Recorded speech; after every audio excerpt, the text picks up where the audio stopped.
Episode 249. Jake, you are finally here. Vanessa almost burst into tears, immediately running towards the house, hitting the door and pressing the doorbell. Keith was just ready to go out, holding the car keys in his hand. When he opened the door, he saw Vanessa and the look on her face. He raised his eyebrows. "What happened?" She could not speak, gesturing with her hands and pointing to the direction of Michael Cox's car. Keith looked at her and felt amused. Crossing his arms, he smiled, although he could not understand anything. Vanessa was anxious and gestured a cell phone at him. Keith handed her his phone, and she quickly typed, "Madam was kidnapped." Keith was shocked and his expression changed. She then typed again, "Ask Sir to go to the abandoned warehouse in the eastern suburbs alone. Otherwise the consequences will be at our own risk." "Bastard!" Keith immediately took the phone back and rushed out to drive. Vanessa followed him, pointing to herself to signal that she could help. Keith let her in and drove the yellow Porsche off in the direction Vanessa pointed. Serena was held in the car. Feeling the knife on her neck, she was very nervous. Despite the fear in her heart, though, she was unexpectedly calm.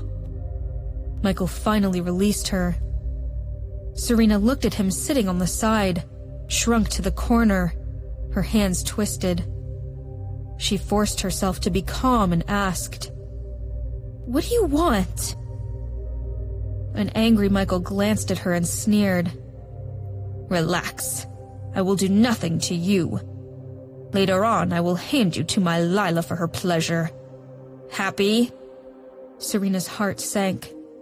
Leaning against the car door, she was frightened, thinking of how crazy and hysterical Lila had been in the hospital. That woman had indeed been a psychopath. She had even tried to kill her own child.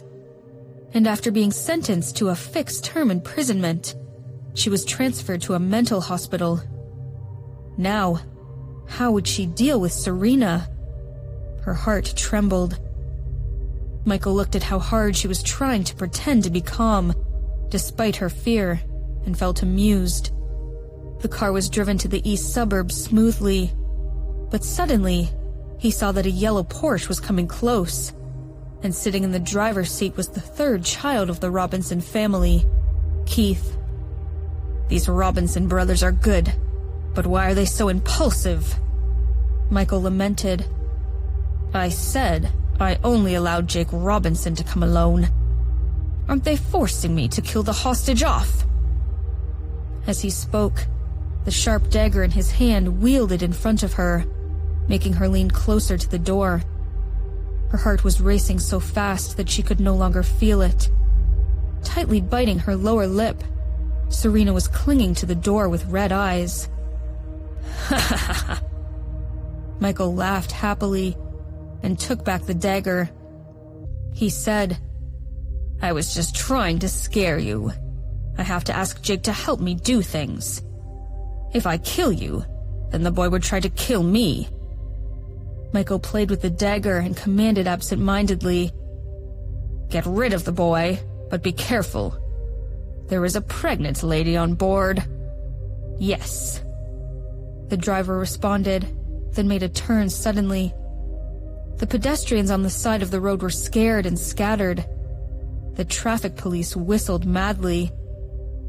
Keith was about to keep up, but the traffic police suddenly rushed up and waved at him. He whistled with clear warning on his face. Turning the steering wheel, he stepped on the brake. The car ahead of them had already gone far. Michael Cox turned around and waved at him, laughing with a triumphant look. "God damn it!" Keith hit the steering wheel, furious. Disregarding the traffic police hitting his window, he picked up his phone and called Jake. "Brother, Serena has been kidnapped. Come back soon!" After telling his brother the location and demand, Keith was asked by the traffic police to get out of the car. Jake ran out of the villa, disregarding Jackson's shouting. After chasing Devin out of the car, He drove the car at the maximum speed and went straight to the abandoned warehouse in the east suburbs. When he arrived, it was already half dark. At the door of the warehouse, there was a man standing, smoking a cigarette. Seeing Jake driving over, he whistled. "He really is Jake Robinson. He looks different." "Where is she?" "What's the hurry? She's right inside. Don't worry. Your wife and babies are still good. Come. Good boy, and come in with me." The man waved at Jake, whistling and teasing. He looked like he was playing with a puppy. Jake's fists were clenched, his cold face tenser. Stepping in, the man laughed. "Hey, good boy, here's a bone for you." Then he threw a lunchbox at him. A thick bone rolled out with rice stuck on it. Jake quietly glanced at him with his cold eyes. Feeling a chill, the guy still acted arrogant. "What are you staring at?" "Where is she?" Jake repeated. His voice was cold as if it was ice. Hey, so scary. I would think you were in your office if I didn't know any better." Michael Cox's voice came out.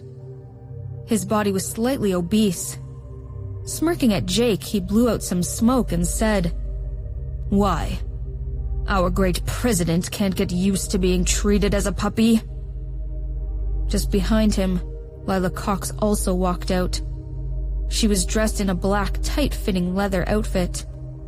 Her hair was curled wavy, and her face was decorated with exquisite makeup, which made her beautiful facial features more delicate.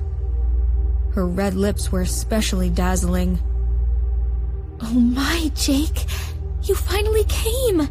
I have missed you like crazy!" She smiled. Although she said that, she no longer looked obsessed. All that was left on her face was coldness.